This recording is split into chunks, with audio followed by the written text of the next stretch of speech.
All right, here's the carpet installation issues. You can see going all the way up the steps that there's a pretty large gap, sometimes like a 1/4 inch in the installation between the trim and the carpeting.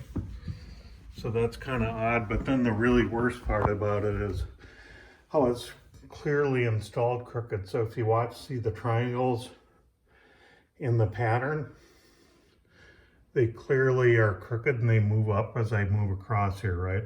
But here's even more of a proof of that, right? Is this level that I laid here runs perfect with the pattern. See that with the triangles in the pattern? See that? And the triangles clearly, the carpet is clearly crooked. And it's that way all the way, very noticeable.